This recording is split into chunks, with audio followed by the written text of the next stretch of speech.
Hello বন্ধুরা, তোমরা কেমন আছো? আশা করি ভালোই আছো। আর আমরা বেরিয়ে পড়েছি, এক জায়গায় বেড়াতে যাচ্ছি। আর রেডিও হয়ে গেছে, শাড়ি পরা হয়ে গেছে, মেয়েও রেডি হয়ে গেছে। আর দেখো, ফাইনালি আমি গাড়িটাও বের করে ফেলেছি। আমরা গাড়িতেই যাব এখন দুজনেই, কারণ আমি গাড়িতেই এখন মোটামুটি যেখানে যাই গাড়িতেই যাই।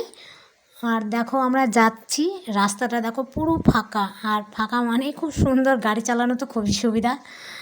তা দেখো রোড, আর এটা কোথাকার রোড, কি মানে কোন লাইনের রোড, এটা কি বোঝা যাচ্ছে? তোমরা কি চিনতে পারছো? যদি চিনতে পারো অবশ্যই কমেন্ট করে জানাবে যেটা কোন রাস্তা। তা রাস্তাটা বেশ ভালো।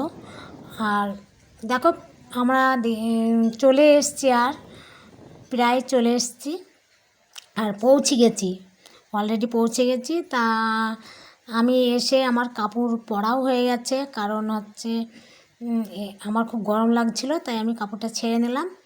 আর এটা কোথায় তোমরা দেখো, আর কোথায় আমি বলেই দিই, কারণ এটা আমার দিদির বাড়ি, মেজদির বাড়ি। আর মেজদি খাটে শুয়ে আছে, আর ওদিকে টিভি দেখছে।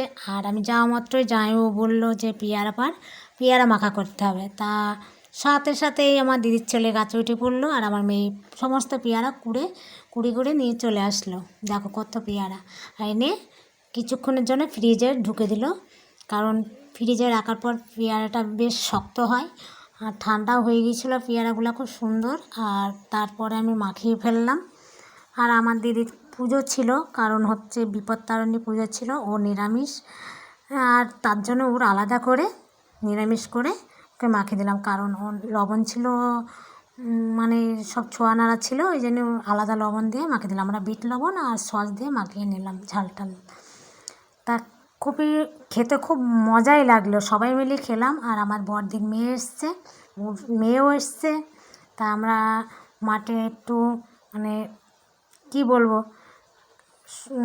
ভিডিও করার জন্য বার হচ্ছিলাম। তা আমরা মাঠে চলে এসেছি।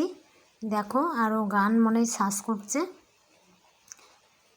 তারপর আমি দোতলায় উঠছি, কারণ দোতলায় একটা জিনিস আছে, কারণ ওটা না দেখে আমি কোনো দিন যাইনি বাড়ি। এর আগেও ছিল, কারণ দুটো ছিল, একটা মারা গেছে।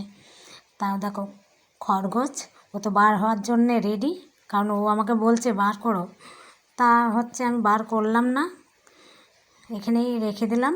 আর এই সাইডটা দেখো, দোতলায় খানিকটা অনেকটাই জায়গা আছে, এইখানে ও মানে ভিডিও করছিল, তাই আমি গিয়ে আর ওইদিকে পুকুর টুকুরগুলো দেখা যাচ্ছিলো, আর জবা গাছ, পুকুর, আর ওইদিকে লেবু গাছ আছে, খুব সুন্দর। তারপরে আমরা আবার বাড়ির দিকে রওনা। আর আমি শাড়ি পরিনি, কারণ চুড়িদার পরেই চলে আসলাম। আর এসেই দেখো আমি ঘরটা প্রচুর নোংরা ছিল, বাড়ি ছিলাম না দুদিন হলো, তাই ঘরটা প্রচণ্ড নোংরা ছিল। এসে তো ঘরটা ঝাঁটিয়ে নিলাম। আর ভিডিওটা প্রথম থেকে শেষ পর্যন্ত অবশ্যই দেখবে, কারণ কেমন হলো আর কমেন্ট করে জানাবে, ভালো হোক আর খারাপই হোক তোমরা অবশ্যই কমেন্ট করবে।